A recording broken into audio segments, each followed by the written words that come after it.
Hey, it's DisThunder. What say we go ahead and take a look at this here Mezco 112 Collective Dr. Doom figure. Luckily, this is a character that doesn't need much introduction because I'm still fighting off the tail end of the old COVIDs again, so I will keep this kind of short and sweet, but this is friggin' Dr. Doom. He's tussled with just about everybody in the Marvel Universe at one point or another and always looks damn sharp doing it. One of those figures that we knew was coming before we knew he was coming kind of deals. And I can save you however long this video ends up being by just telling you right out the gate, he does not disappoint. This is a beautiful die-cast brazen bastard of a figure.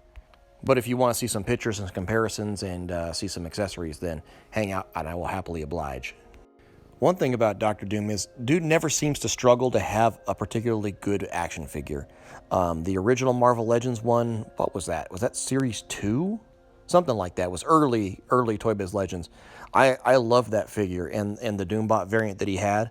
In fact, I think I had him on my shelf for probably going on 10 years.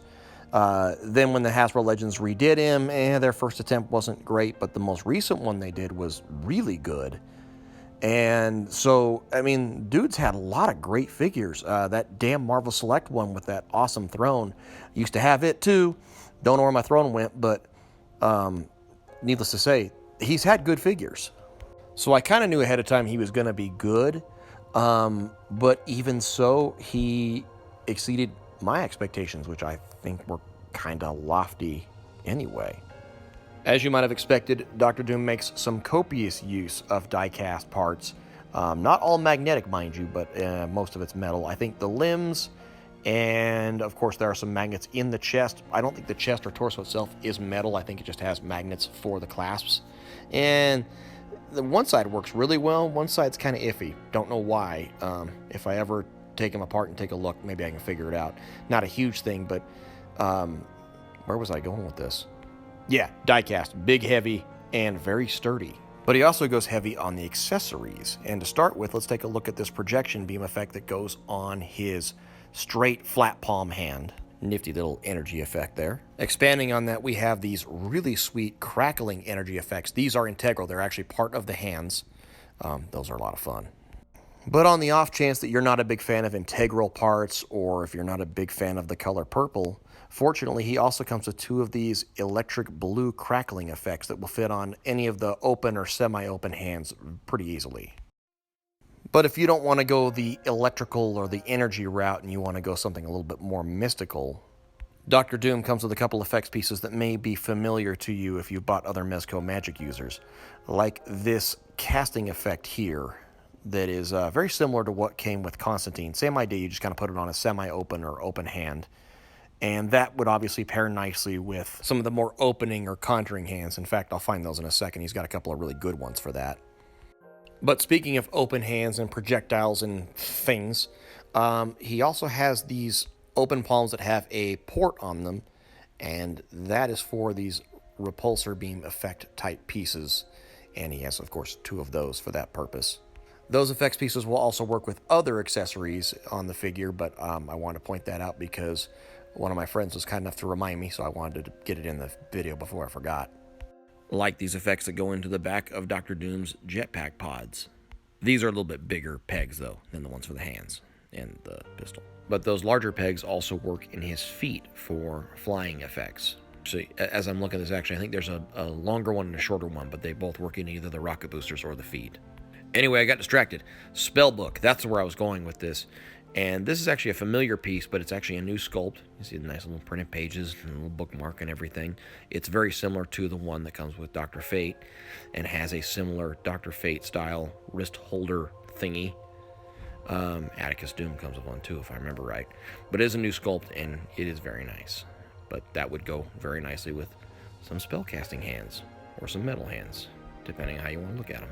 Let's see, what am I forgetting here? Oh, heads. We got heads. Here is the slightly scarred one. I thought these were die-cast or had metal parts to them. I don't think they really do. They're just that nicely painted. You've got some different style masks as well. This one has a little bit more of a heavy rivet design. And then there's some accompanying pieces that have a more open mouth look to them. If that's what I got for you here. Yes, there we go. That's the more open mouth look. Reminds me of good old 80s Marvel covers. The one that's on the figure now is a little bit more streamlined. And I'll come back to that there later. Our boy also has interchangeable belts. You have one here that has the drop-down sling for a holster, and they pop off with a little peg hidden underneath the pockets there. If you want them a little more streamlined looking, a little more old school, they have a single belt without the drop-down strap, like this guy right here. The holster will obviously go on either belt. You just fit it along there. It feels like it fits a little better on the drop-down one, but I don't think that's really true. I think it's just me having a hard time being dexterous. If you want to change them out, you just do like I'm doing here and just fumble awkwardly with it for about 15 minutes, and it should change out quite nicely. Really, it's just a matter of making sure the tunic isn't like stuck in between the peg and that. Once you get that squared away, you're all right. It also helps if you hit the camera while you're trying to do it. That always gives you a better appeal. But there you go. That's how the classic style belt looks with the holster. And you can see here on his back, those two open ports, they actually have little cover pieces, which I think is a really nice touch, which is almost totally unnecessary if we're being honest. But that way, you don't have to have those exposed. These ports would be what you would use to attach the rocket booster pods, like I showed when I was looking at the effect pieces, as well as the power siphon accessory, which I will probably show a little later. But here's how, hang on. This is how those attach. There you go. It's kind of cool because they have a little sculpted additional piece like that back cover panel is like lifted up, like it's all mechanically and cool looking. There you go. Well, now that I bring it up, let me grab one of those blast effect pieces and I can put it in and show you how that looks in play. Honestly, it's just kind of a cool little combination of little effects, right? Moved up panel piece and then a blast effect on a rocket pod. It's pretty sweet. I'm going to very haphazardly jump back around to articulation and such. You know, I'm curious. I'm going to answer this once and for all here. No. Okay, that head is not magnetic. I didn't think it was, but I want to be sure. There's that unmasked head that I was talking about, the secondary one without a scar on his face. I'll throw another mask on there. I think this is actually, this is a different one. This is, like I said, there are some that are more industrial looking. You see the rivets and stuff in them, where the one I had on earlier was more smooth. Anyway, talking his articulation, it's actually more standard than I was expecting. I believe, we've got a double-jointed neck there, one at the top of the neck and then one that goes down into the collarbone that you can't see underneath the tunic. I believe the torso is still plastic, but like the arms here, ball-jointed shoulder, decent range on a double-jointed elbow that honestly we didn't need, wrist peg that we know. I say that because this would be one of the few figures I wouldn't have been all upset about having single joints on. Ball-jointed hips, double-jointed knee. Similarly, I mean, he gets just about 90 degrees, and that's still better than I expected. His ankle joints are actually surprisingly sturdy, which helps a lot offset that weight of the figure. Ball-joint hips come out, good range. Let me show you a little bit of that pivot. It's actually, I really do like these ankles. They're pretty solid. And, I think there's a torso joint as usual. So he comes off a bit more expressive than I expected. Going into his weapon accessories, I wanted to bring up his kind of cyberpunk style C96 broom handle Mauser pistol. Presumably this is more blaster than, bullet shooting pistol because it doesn't have a magazine or anything. But I do really like the look of it, and it doesn't hurt that the C96 has been on my bucket list for years as far as pistols I want to own. But that's not a problem for Dr. Doom because he came with his own, lucky bastard. And then let's take a quick look at the power siphon. This plugs into the back ports like I talked about a minute and a half ago. And this thing has some really brilliant LEDs. I love the fact that the actual siphon parts on the left and right have almost a crackling energy look to them, like they look like they're charging up or they look like they're absorbing. I would have called this LED effect for Dr. Doom kind of superfluous, but really, once you've got it in hand and put it on the figure, it's one of the standouts. This is actually one of the coolest LED accessory pieces I think I've seen on a Mezco figure. And again, it just screams 80s bad guy, so it's just really effing cool, man. Let's talk about the scale too, because that's important, and actually it might surprise you. So from left to right here, we've got the Mezco Iron Man, I've got a Legends Classic Iron Man, Legends Thing. I didn't do the Fantastic Four box set. I sent it off to my best good buddy Veebs because he is a diehard fan. Then of course we've got the Mezco Dr. Doom and the Legends Dr. Doom and then another Legends Dr. Doom. Let's compare the two good Dooms. My one on the right has a GPS lot cloth goods kit, as if you couldn't figure that out. But it's surprising they're similar in size. The Mezco Doom is a little thicker, head's bigger, of course, but they're kind of comparable. I think that's kind of still a strong endorsement of the Legends Doctor Doom, that he holds his own next to a guy mostly made of diecast. He still looks pretty damn good. On a lesser side of things, here's the Secret Wars Doom, and man, I was really excited about this guy when he got announced, and then I got him for like half price, and he kind of sucks, man.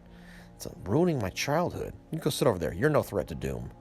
Let's do some Iron Man stuff though, because here's the Legends one, and then here is the Mezco one, and while the Mezco one is a little bit bigger, I think size-wise, he goes with either Iron Man pretty well. So if you did want this Doom for a Legends collection, I think you can get away with it, other than the usual problems that you have with mixing Mezcos and Legends. Drive that home a little more. Let's get out this actually really nice Walgreens thing that I've had for a few years. Walgreens thing. The thing of Walgreens. Dude, I don't know. I'm on so much freaking medication right now. I'm going to upload this damn video, and I promise I'm never going to watch it again because I'm going to be embarrassed as hell by it. But so hopefully some of you guys are getting some enjoyment out of it. Anyway, scale pretty good, I think. It depends on if you want to get in that whole argument about how big things supposed to be. But here's Supreme Knight, because that's what I do around here. Let me pan out a little bit so you can get kind of a group shot. You know, that's the trouble with scale shots, is like there's no good way to film this and get everybody in frame, it seems like, for me and my camera. Maybe I just need to go buy better stuff. So if you made it this far in the video, I'm very proud of you, and thanks for bearing with me. But let's never talk about this review again. I don't want anybody to talk about that time that Dis put up a review and he was on so much damn theraflu he forgot what parts he was looking at. Let's just pretend like this never happened. But that being said, this was a really nice release, and this is a good way to start off old 2024 for me and Mezco's. So nice work, Mezco. You done good. He was fun to mess around with on the couch in between, you know, sleeping and blowing my nose. Good stuff. Yeah, so try to get one. Get on the wait list. Do the stuff. Best of luck to you. God bless. Happy trails. See you next time.